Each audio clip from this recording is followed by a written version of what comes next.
It has traveled provinces, crossed continents to inspire chefs and delight peoples across the seas. Traditionally cooked in clay pots, the Spanish gave the name adobo to the dish, from adobar, which means marinade. It is an indigenous cooking method that uses vinegar and salt to preserve food in the tropical climate. It's been cooked a multitude of ways. Simple, may maanghang, merong may coconut milk, depende sa rehiyon na siyang pinanggalingan. It's so flexible, it can create various and sometimes new tastes. Panlasang Pinoy has listed 31 of what they call insanely delicious adobo recipes. There's the traditional chicken adobo, simple, made with chicken, soy sauce, vinegar, garlic, peppercorns, and bay leaves. There's adobo that varies in color and taste, adobong dilaw, adobong pula, at adobong puti. At hindi lang lutong chicken or pork, may adobong tahong, adobong kangkong, and chicken feet adobo. The New York Times once shared on Twitter a simple chicken adobo recipe as comfort food to cook in the middle of winter.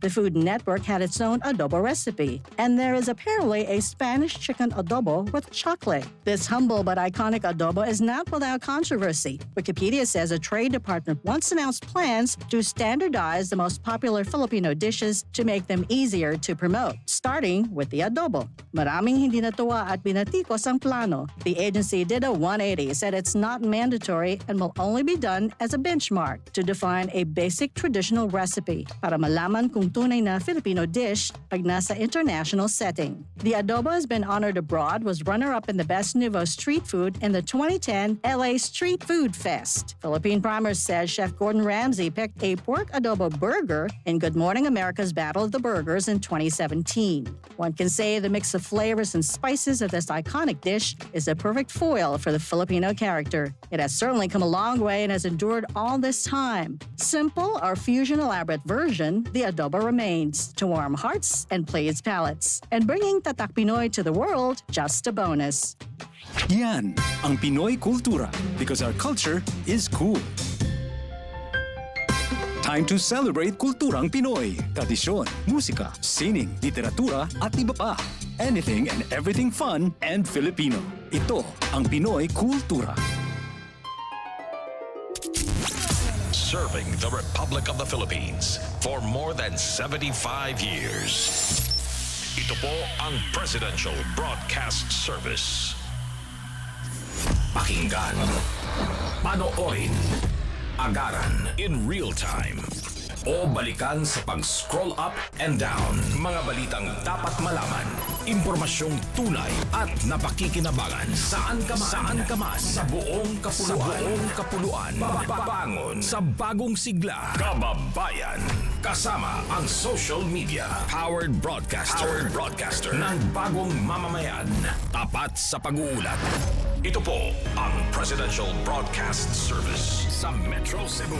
Radyo Pilipinas, 576 AM. Ang atong istasyon, DYMR, Radyo Pilipinas, Uno Cebu, sakop sa KBP, kapisanan ng mga broadcasters ng Pilipinas. Atong takna alas 4:07, mga igala, mga hapon. Welcome sa ito ang tulumanon, Operasyon Lokal. Kini si Jean, inyong alagad sa kanginan. Makiguban ka ninyo hangtod sa alas 4:55. Kumusta man? Mga Lodi listeners nato dinhi sa Cebu, Kabisayan ug Mindanao. Kumusta inyo hang mga kuan din ha kanang klima or lakaw sa panahon. Kami diri ganin buntag init man to kaayo sus pag-udto kay ni bundak man di ang kusog nga uwan nga nagbaha gyud.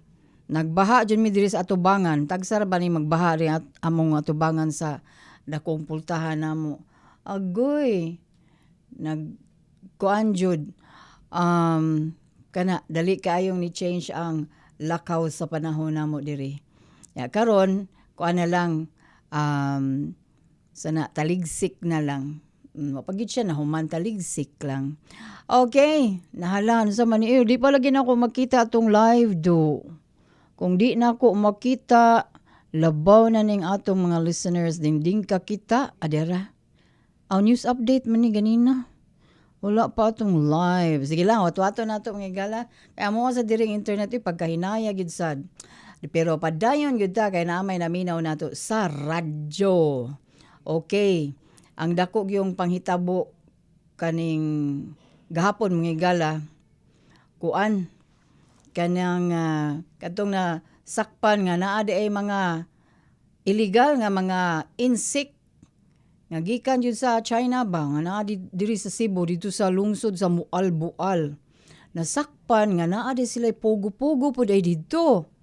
Dito nasakpi nga kuan diha nagpataod ang usa ka resort dito sa barangay sa Avedra, Mualbual. Nagpataod sila internet nga kusog yun. Kay mao di ay kay kung hinay nga internet asam na magsilbi ng pugo. Mao na nga ni request og kanang mas kusog yun nga internet. No diha na sakpi na. Nana di atong live be. Tan-aw na to be. Ang ako lang sigurong telepono.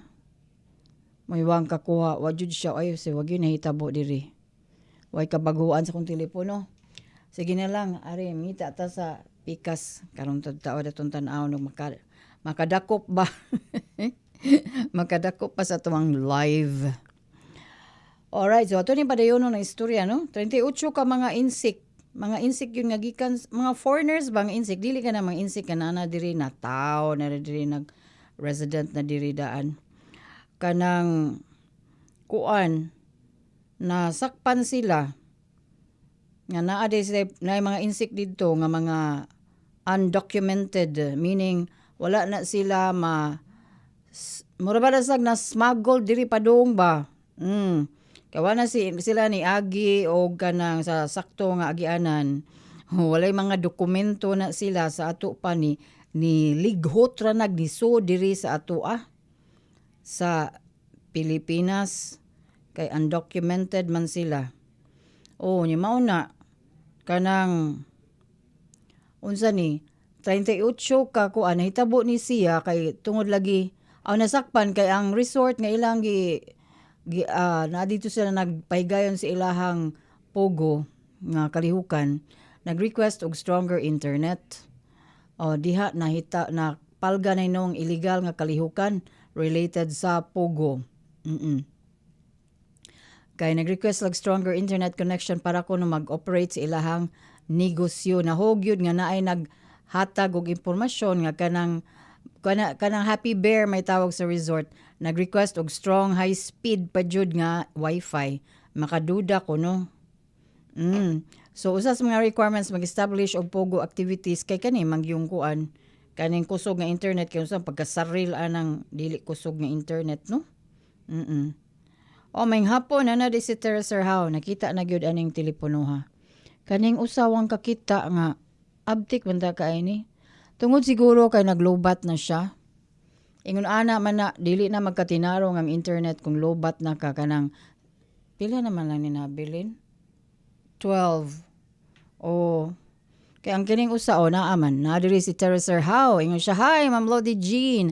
Dag-om pa noon ron diri sa amua." So wala pa makaulan. Naapod siya sa radyo din na minaw. Double din ni iya ha. Okay, so katong istoryaha mga gala no nga nasakpan nasakpan lang hinuon nga naa sila pogo dito. Okay, kadto sa una dito man to sa Mactan. Kani sila nagpalayo gid sila. Abi kanila di pud sila masakpan nga tuwa sa layo na bitaw sa Southern Cebu nga layo na gyud kaayo sa syudad ba. Unya dito kay murag hinay ra pug internet dito kay layo man. Ang kusog ng internet naman diri sa syudad. Pero mauna siya diha. Ang establishmento, ang mismo nga kanang resort, legal siya. Ang nag-abang sa ilahang resort. Okay. Pagkabantay na ni adto mo to nga usa sa kuanon good pod kung naay negosyo no kay i-fire inspection man na no, inspection na ng mga kanang kung naabsay kaymanan para sa fire prevention, fire protection, sama ng fire extinguisher, yung uban pa, no? Naabas like fire exit. Yun ana man na pag-abot dito sa BFP, na sakpan man nga kuan, kaning naay mga insect dito lagi. So mo to, gipatawag ang mga, nga to ang kapulisan, nung nadiskubrihan nga, naay mga Chinese ang kasagaran nagpuyo dito sa resort. Dito na sila nagpuyo actually, di para sa kanang ordinary nga resort, diba? Kanang naay mga kanang turista, mga adto dito, bakasyon, kung maglayo ram kay na usa ka buwan adto dito bakasyon adto magpuyo sa resort, no? Kung foreign lang, foreign tourist lang ba? Kani kay dito naman gyud sila nagpuyo. No mo na nga mga insect ra gyud nag-star dito sa maong resort. Ni wala ra bidyo kuno ka maong mo in English. Oh. So mo na nga ningon kuan mayor sa Moalbual nga kanang alarming nga naay mga insect ditong 38 pa gyud ka buok nga walay mga klarong papeles nya naa sila dito. Giunsa man la pagso dito. So base sa dokumento nga gihuptan sa resort, doon na sila kuan special permit to operate gikan September 2020. Nya nasa sila certificate of authority to operate sugod atong pandemic. Nya naapod sila certificate of compliance. So nasa sila business permit actually, pero para sa pagka-resort, dili ingon nga naay pogo.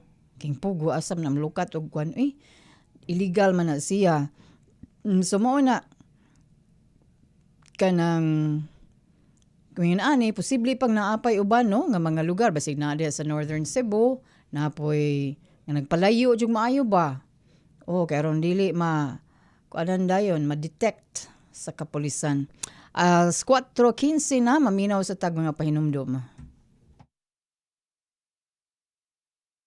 Before, we could only afford to rent, paying monthly for a house I can never own.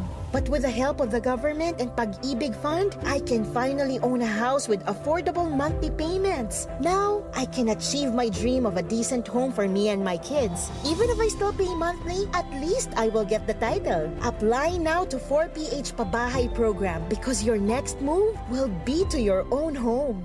Be a Pag-ibig Fund member today and contact your LGU for more details. Isa ng ganap na batas ang Value-Added Tax on Digital Services Law matapos itong pirmahan ni Pangulong Ferdinand R. Marcos Jr. At ito ay magpapataw ng 12% VAT sa mga non-resident digital service providers. We are not imposing new taxes. We are simply strengthening the authority and streamlining the process of the BIR to collect value-added tax on digital services. This includes digital media, digital music, digital video, video on demand, and digital advertising. Online courses, webinars, and other digital educational offerings are not subject to VAT in order to keep education affordable and accessible to all Filipinos. Dagdag pa ng Pangulo, maraming Pilipinong makikinabang sa pondong makakalap mula sa bagong batas na ito. This law is more than ensuring tax compliance. It is also in support of nation building. For the next 5 years, we estimate to collect 105 billion pesos from this measure. This is enough to build 42,000 classrooms, more than 6,000 rural health units, 7,000 kilometers of farm-to-market roads. Additionally, 5% of the revenues generated by this law will be allocated to our creative industries. Para sa iba pang mga balita at impormasyon, manatiling nakatutok. Tapat sa pag-uulat, Radyo Pilipinas. This is a public service announcement. Alamin, ito ang walang pasok guide batay sa DepEd Order No. 37 Series of 2022. Sa panahong walang bagyo pero malakas ang pag-ulan, automatic na walang pasok for all levels sa mga lugar na kasama sa orange at red rainfall warning ng Pag-asa. Automatic suspended naman ang klase at trabaho kung ang heavy rainfall warning ay inilabas sa oras na nagsimula na ang klase. Para sa mga lugar na hindi kabilang sa heavy rainfall warning, ngunit nakararanas ng malakas na pag-ulan, nakadepende kay Mayor o kay Governor ang desisyon sa suspensyon. Tandaan, sakop lamang ng DepEd order na ito ang levels K-12 sa mga pampublikong paaralan, ngunit may option naman ang mga pribadong paaralan, state or local universities and colleges na sundin ito. This is a public service announcement. From PBS, Presidential Broadcast Service, and Radyo Pilipinas. Hatid ay balita, impormasyon at sari-saring kaalaman tungkol sa sektor ng agrikultura sa ating bayan. Usapang Agrikultura kasama ang Department of Agriculture. Alamin ang mga hakbang ng administrasyon para mas mapaunlad pa ang iba't ibang industriyang agrikultural at pakinggan ang mga proyektong handog sa mamamayan upang mapalago ang kanilang mga kabuhayan. Usapang Agrikultura, Lunes hanggang Biyernes, alas 5 ng umaga, dito lang sa Radyo Pilipinas. Dengue na mula sa kagat ng lamok ay ating maiiwasan kung 4S ay ating isasagawa at pakikinggan. Search and destroy. Destroy natin yung mga maaring pamahayan ng lamok sa pamamagitan ng pagtaob sa mga kagamitang maaring pag-ipunan ng tubig at pag-intlugan ng lamok. Self-protection. Ito ay sa pamamagitan ng pagsuot ng damit na may mahabang manggas o pantalon o maaring paggamit po ng insect repellent. Seek early consultation. Unang simptomas pa lang katulad ng pananakit ng tiyan, tuloy-tuloy na pagsusuka, pagdurugo ng gilagid o ilong, pagkapagod o pagkabalisa, dapat po kumonsulta na tayo sa pinakamalapit na health center at doktor. Support fogging and spraying. Sa mga lugar lamang na may pagtaas ng kaso ng dengue. Tayo ang simula. Ugaliing maging malinis sa katawan at malinis sa kapaligiran. Siguradong hindi lamang dengue fever ang maiiwasan. Isang paalala mula sa Radyo Pilipinas. Kini ang Operasyon Lokal. Kauban si Ate Jean sa Radyo Pilipinas, Cebu. Okay, atong dak na alas 4:19 na mga igala. Arita sa good news. Ana pa day si Tresihaw nag-comment diri. Insya triple ni Radio Plus 2. Radio Plus 2 ko no. Audio imong radyo. Wow, niya nagtanaw pag yun siya sa ato ang live karon. By the way, for those nga wala pa nakakita sa ato ang live, pwede mo tanaw karon na ata nag-stream sa ato ang programa sa atong official FB page ang Radyo Pilipinas Cebu. Pangitaa lang sa pages Radyo Pilipinas Cebu. Good news may gala. Ang Cebu og tulo pa ka lugar, tourist spots sa Pilipinas naa sa alas 4 ko naman di ay alas 4:20 nakalimot ko na pa man di ay tay paminawon nga balita nakalimot ko da asa naman tong dapita kadyot sa pres gahapon nalangay nakalimot ko nga naa di si Miss Jusit Antista. Saan naman to yung pangalan? Uy. Anara sa ilalom. Oh. Okay, so itong pamation, ang balita bahin sa RDC Week 2024, gitapos pinaagi sa hiniusang serbisyong panggobyerno. Ang maong balita gika ni Jusit Antista sa Philippine Information Agency. Radyo Pilipinas Report. Aron tapuson ang usa ka semana nga selebrasyon sa 2024 Regional Development Council or RDC Week, ang regional line agencies nagpahimuta og mga service booth nga nagtanyag sa ilang mga serbisyo o produkto. Usa ang Technical Education and Skills Development Authority or TESDA sa nisalmot nga ahensya di nakapahimos ang publiko sa ilang mga produkto sama sa bread and pastries. Nagtanyag usab sila og laing mga serbisyo sama sa massage services, manicure and pedicure ug haircut services. Gipasundayag usab ang mga produkto ubos sa Sustainable Livelihood Program o Area Vocational Rehabilitation Center sa Department of Social Welfare and Development. Samtang ang Department of Health Central Visayas Center for Health Development o Cebu City Health Department mitanyag usab og mga health services sama sa libre nga check-up o pag-administer og libre nga bakuna batok flu o pneumonia. Mingon si RDC Chairperson o Bohol Governor Ari Sumentado nga ang maong panagtahapok sa naglain-laing ahensya nagtumong sa paghatag sa nakaraiyang mga serbisyo o sa pagbaligya sa mga produkto nagpasabot sa hiniusang katuyuan o kadasig sa pagserbisyo ngadto sa publiko.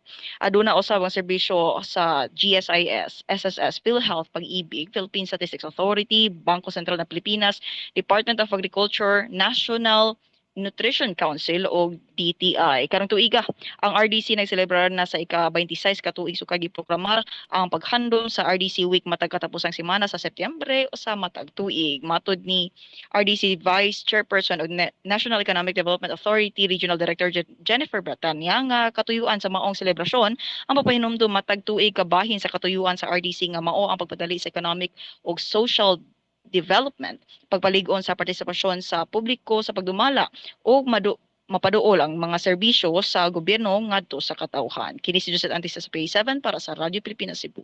Radyo Pilipinas Report. Salamat Miss Josit Antista sa imong balita. Si Miss Josit Mangigalan sa kuan siya, Philippine Information Agency. Okay, alas 4:23 na lain na pong balita atong paminawan dakbayan sa Danao labing una nga LGU nga midawat sa Platinum Award gikan sa Agap. Ang detalye sa mga balita gikan ni Carmel Matos Pedrosa. Radyo Pilipinas Report. Mayong hapon, Ma'am Jean, og sa tanan namin sa DYMR, Radyo Pilipinas, Cebu. Bugtong ang lokal nga gamhanan lawigan sa Cebu ang nakadawat sa Platinum Award Lukup Nasod gikan usab sa Association of Government Accountants of the Philippines kun Agap. Nadawat ni ini ang maong pasidungog sa gihimong awarding ceremony kagahapong adlaw Oktubre 9 diin gipahigayon kini dinhi sa Dakbayan sa Cebu. Bugtong ang lokal nga gamhanan lamang ang lokal nga gamhanan sa Danao ang nakadawat ni ining maong pasidungog gikan sa Agap. Giisip sa lokal nga gamhanan nga dakong pag-ila usab kini sa wow katuig usab nila nga way putol nga accomplishment sa ilaha usab nga City Accountant and Internal Audit Services Office. Kini si Carmel Matos Pedrosa, Radyo Pilipinas. Radyo Pilipinas Report. Salamat Miss Carmel sa imong balita. Alas 4:24 na mga higala so ning tungura to atong padayon to atong nasugdan gamay nga ang Cebu ang lain pang tulo ka mga tourist spots sa Pilipinas na apil sa Asia's Top Islands 2024 nga listahan. Sa survey mahigala gikan ni siya sa 575,000 votes. Daghan islang namutar ani ha, daghan ang nipili. 500 kapin sa tunga sa milyon. 575,000 votes nga ang nagkuan ani ang nibutar mga tigbasa sa kaning unsa ni readers mga readers ni sila no sa Condé Nast Travelers. So sa Condé Nast Travelers Readers Choice Awards ang Cebu, Boracay, Palawan og Siargao. 1, 2, 3, 4. Boracay, Palawan, Cebu og ang Siargao. Maoy kanang nahinganlan nga mga top islands in the 2024 Condé Nast Travelers Readers Choice Awards. Ang Boracay, ikatulo ni ang Boracay mga higala. Sani, tempa ha. Ikatulo ang Boracay. Unya, kanang number 9 siya globally. Then ang Palawan, ikaunom. Nganong giuna man ning Boracay? Nga, number 9 naman din sila. Naguna man jud ikaunom, Palawan. Ay noon, masikat man kung Boracay kaysa Palawan. Masikat siya pero number 9 ra siya. Palawan mo ikaunom, ang Cebu maoy ikawalo, ikasiyam ang Boracay, unya ang Siargao ikanapo. So top 10, upat ka buo ka tourist destination sa Pilipinas. So mao na siya nindot man gud ni mga lugar gud oy. Mao ni kon listahan sa top 10. Number 1. Wala na laging Phuket man to sa una. Ang kuano sa Thailand, Koh Samui, Thailand mo'y number 1. Gisundan sa Langkawi sa nasod sa Malaysia. Ay katulo, ano sa maning istorya? Oy, wag ko kasabot. Ikatulo lagi Boracay. Okay. Sa maning pagkaswata lagi. Boracay ranked 3rd with a score of 91.94, placing it 9th globally. Ranked 3rd, kanang 9th place. Sama ni pagkasuwatan ni. Nagkutaw lang sa libog. Bitaw na ni mo ginilistahan may gala. Number 1, atong balikon, Koh Samui sa nasod sa Thailand. Then ikaduha, second place, Langkawi sa nasod sa Malaysia. Number 3, Boracay sa Pilipinas. Number 4, Sri Lanka. Number 5, Phuoc, Vietnam. Number 6, Palawan. Number 7, 1, 2, 3, 4, 5, 6. Number 7, Phuket, Thailand. Uy, ni us-us ng Phuket. Di na siya kay nindot o basig samok na sa kaayo. Kay sikat ka siya sa una, 10 years ago. So, number 7. Number 8, Cebu. Yeah, number 9, Bali, Indonesia. Number 10, Siargao. Okay. Mao na siya. So, nindot kayo, no? Upat yun ka lugar diri sa atua. Ang naa sa top 10. Ang Thailand, duhara ka buok. Tagsarang uban. Kita upat jud. Wow. So, mao na, nindot yun kayo na manggigala. Kaya ito ang turismo. Mao na siya, driver na sa to ekonomiya karon. Turismo o ganing mga OFW. Nahala. Atong takna alas 4:29, maminaw na sa tag mga pahinumdom.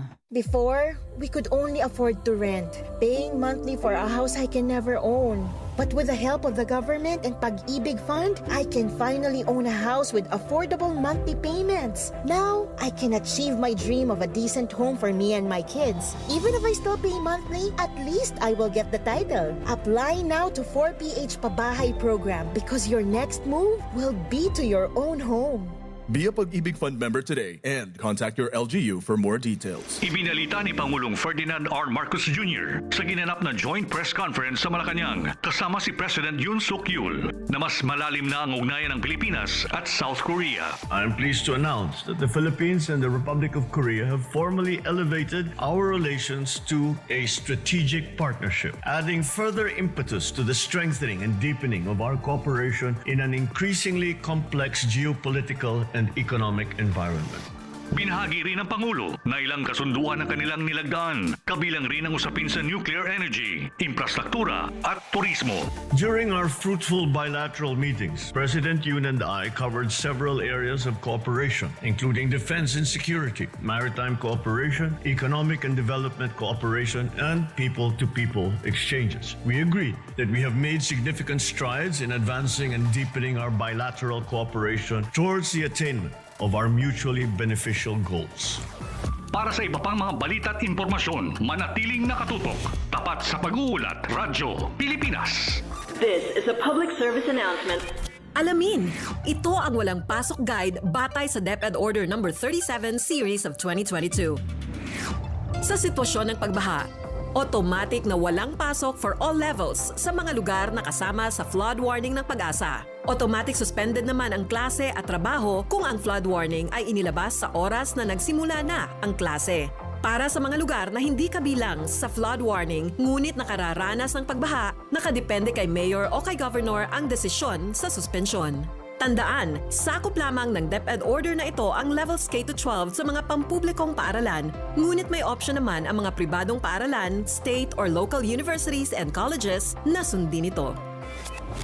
This is a public service announcement. From PBS, Presidential Broadcast Service, and Radyo Pilipinas. More women were raped, physically abused, sexually exploited, and trafficked in the year 2019 in the Philippines. More women still choose to stay and suffer in silence. Remember, you are not alone. There are hotlines you could call. Stop the abuse and violence against women. A reminder from DYMR Radio Pilipinas, Cebu. Before, we could only afford to rent, paying monthly for a house I can never own. But with the help of the government and Pag-ibig Fund, I can finally own a house with affordable monthly payments. Now, I can achieve my dream of a decent home for me and my kids. Even if I still pay monthly, at least I will get the title. Apply now to 4PH Pabahay program because your next move will be to your own home. Be a Pag-ibig Fund member today and contact your LGU for more details. Kini ang Operasyon Lokal. Kauban si Ate Jean sa Radyo Pilipinas, Cebu. Okay, balik ta sa tuang tulumanon, Operasyon Lokal. Alright, ari na ta sa local jud kay gihapon diri sa Cebu. Isgot ta bahin sa Carbon Market. Wow, nanak kuno sila libreng wifi sa Carbon.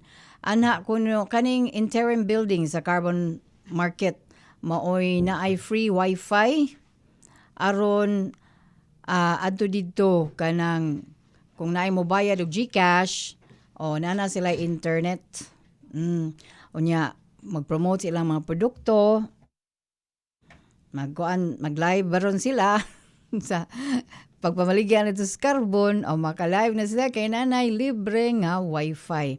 Gitauran na sila sa DICT.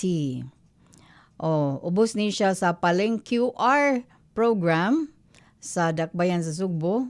Dili na sa Dakbayan sa Sugbo sa kuana kanang BSP o kanang salamat Miss Jess. Bangko Sentral ng Pilipinas ang kaning Paleng QR PH program. Collaboration na sa Paleng QR PH sa Bangko Sentral ng Pilipinas ug sa Department of the Interior and Local Government DILG. Nga ilang tumong nga makahimo sila og ng digital payment ecosystem sa tibok nasod pinaagi sa pag-promote aning mga kanang bayad nga dili na cash bitaw ang dadun. Kay aron minus ko ansa ni minus kay guyunan ba nga makuutan ta diha. Daghan bang mangunguot. So kuan may na GCash na lang ang kuoto ng sadani ang telepono na lang pod kung wala may cash na.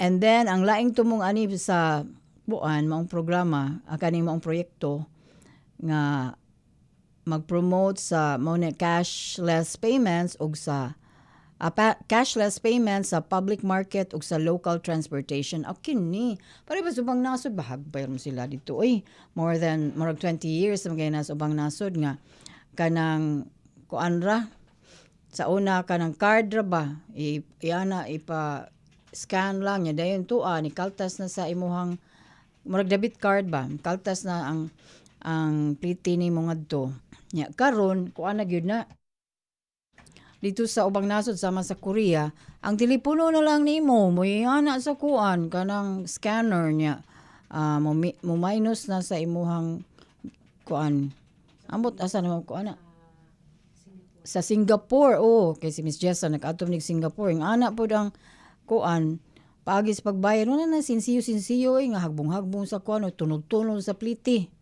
wala na kuan na lang inig sakay nimo kay naam na sa inig muntar gyud nimo sa bus no na diha ang kanang scanner ni ana nimo imong telepono ang uban kay ang telepono gisud man og kanang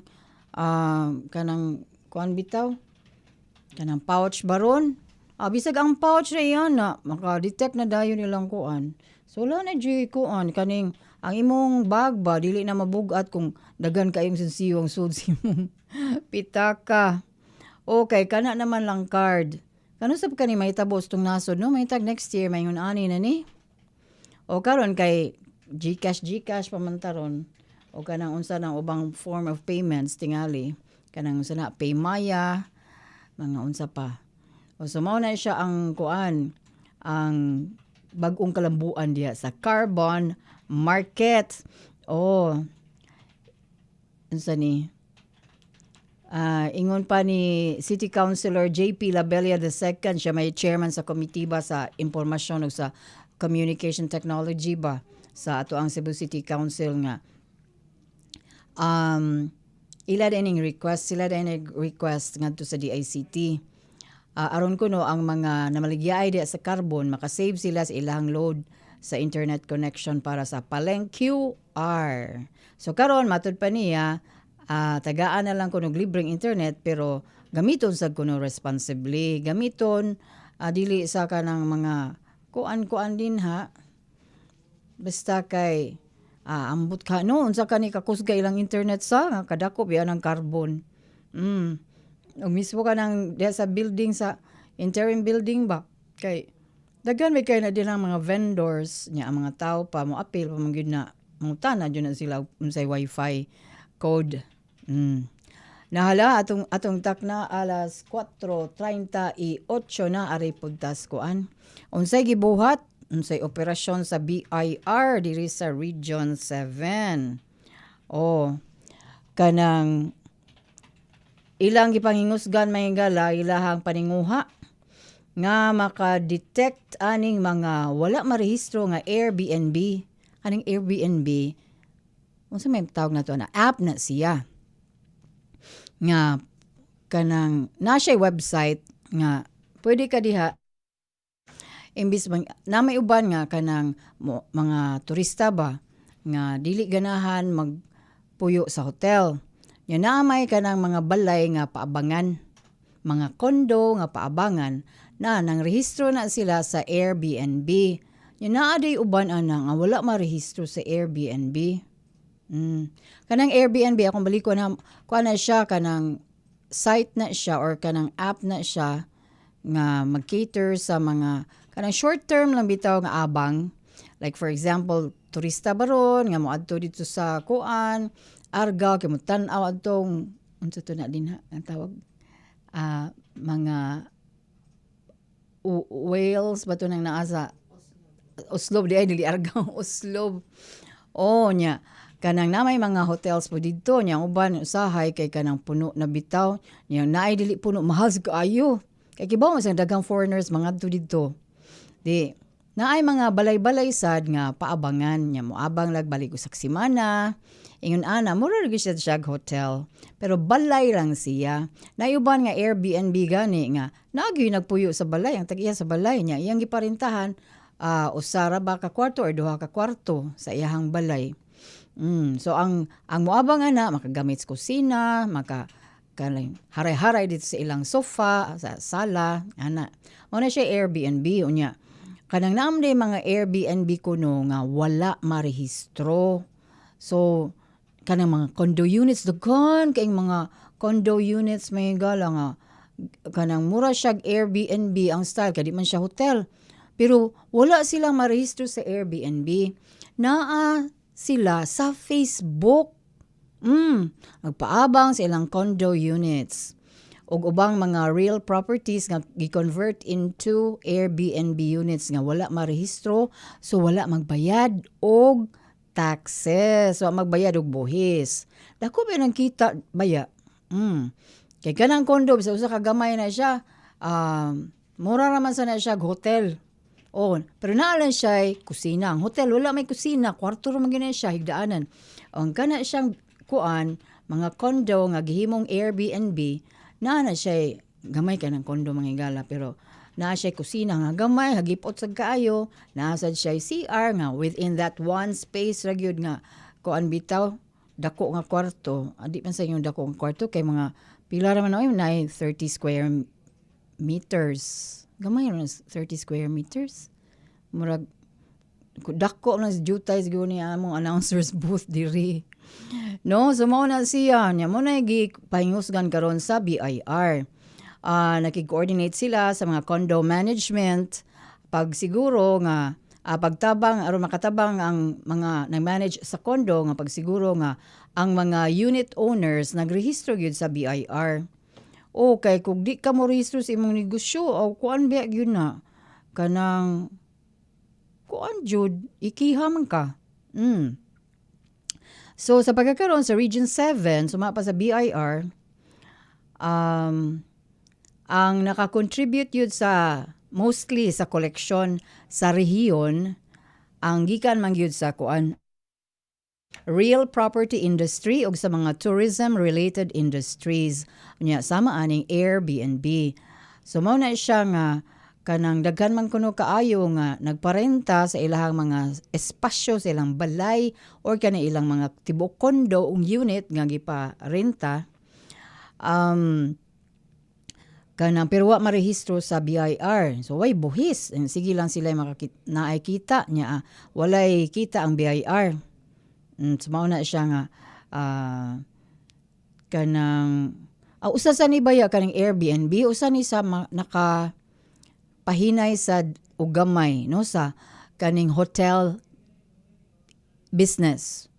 Kay adto naman sa Airbnb niya kanang barato ra i-compare sa hotel.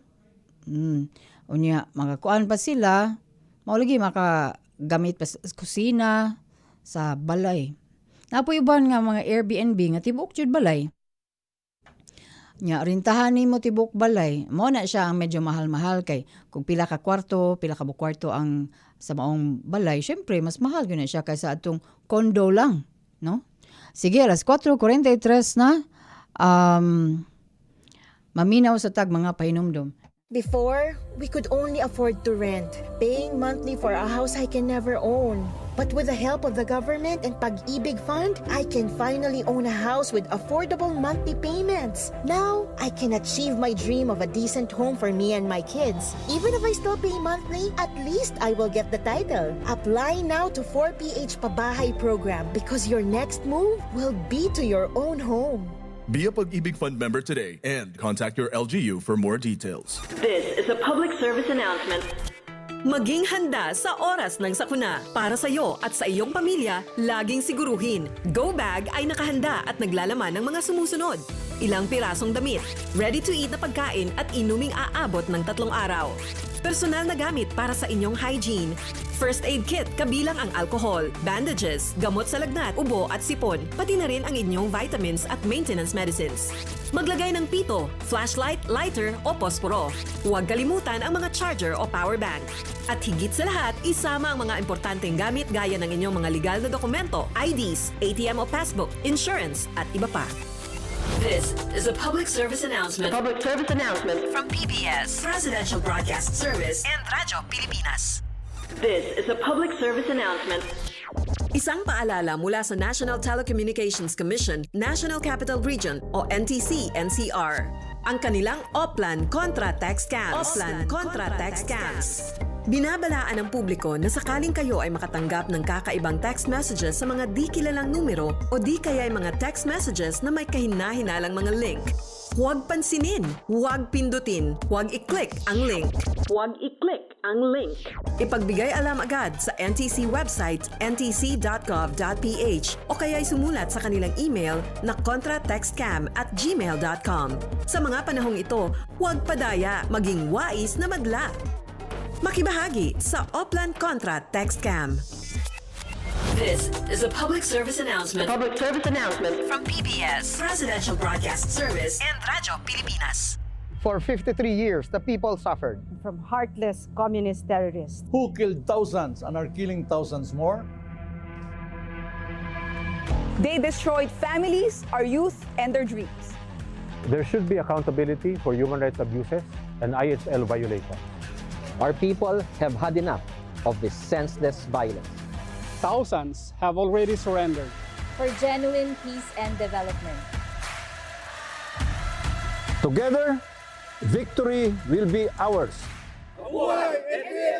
Ibinalita ni Pangulong Ferdinand R. Marcos Jr. sa ginanap na joint press conference sa Malacanang kasama si President Yoon Suk Yeol na mas malalim na ang ugnayan ng Pilipinas at South Korea. I'm pleased to announce that the Philippines and the Republic of Korea have formally elevated our relations to a strategic partnership, adding further impetus to the strengthening and deepening of our cooperation in an increasingly complex geopolitical and economic environment.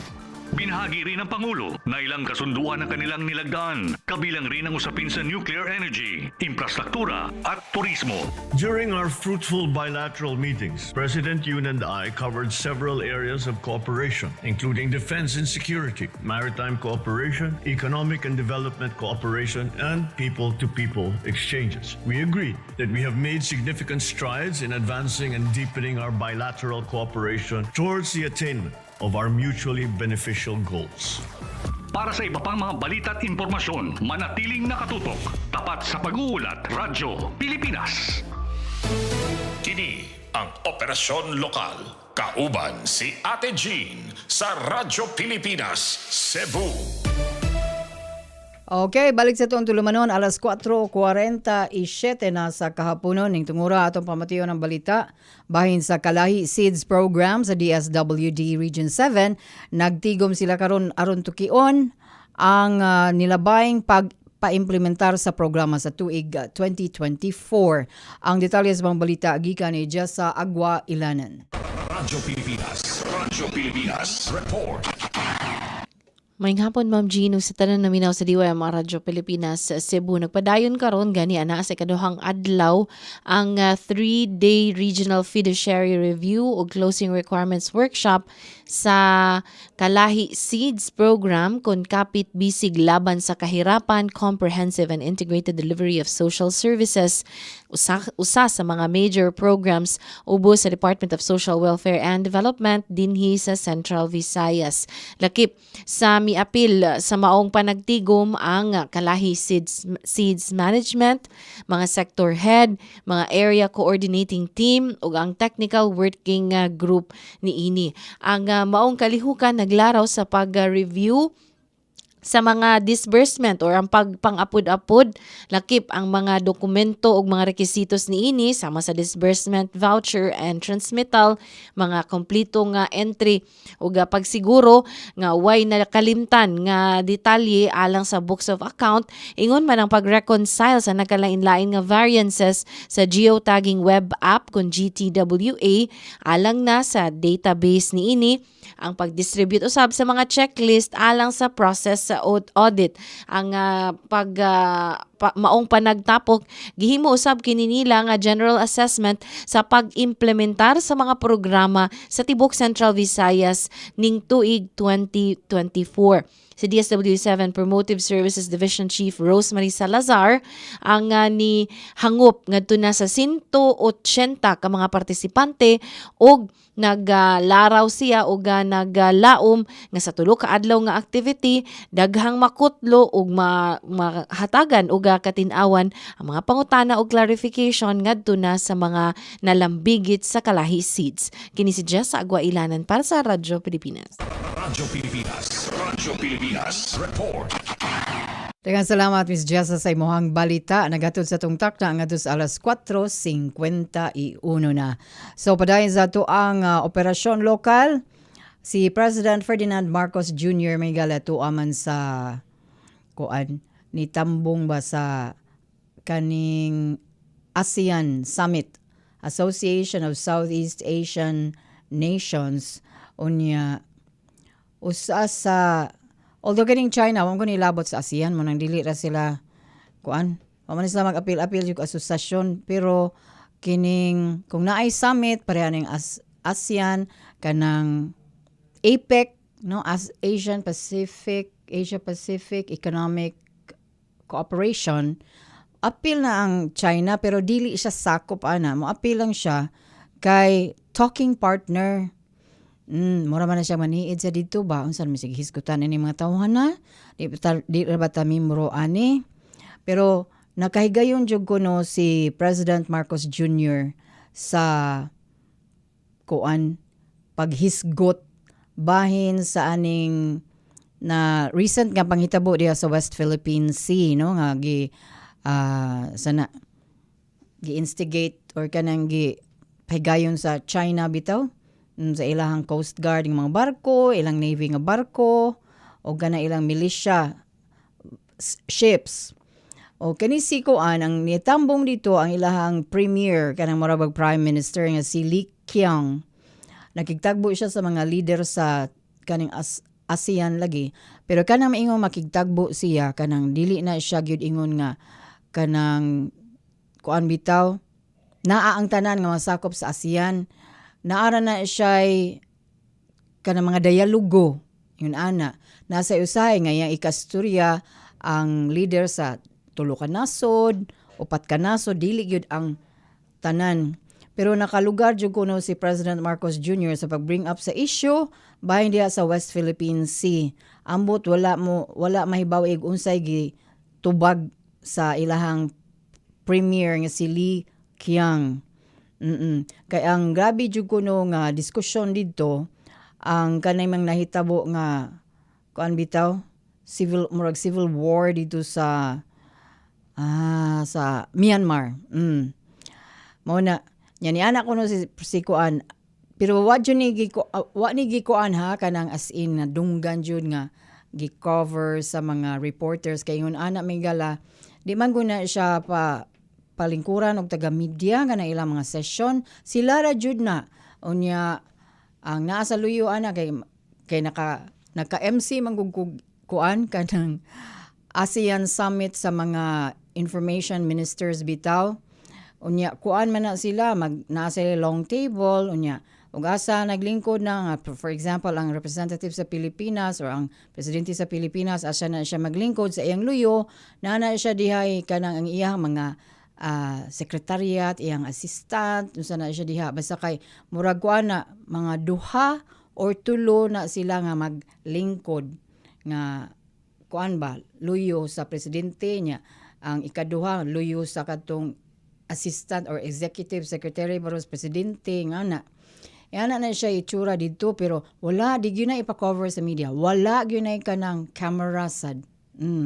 So sila raw gusto sila mag-record sa nahitabo dito, sila ra niya naana sila yung mga kanang tig-type sa kung unsay kada nasod na tig-type kung unsay gipang hisgutan din ha kay madungog raman kay kada usa nila na may microphone.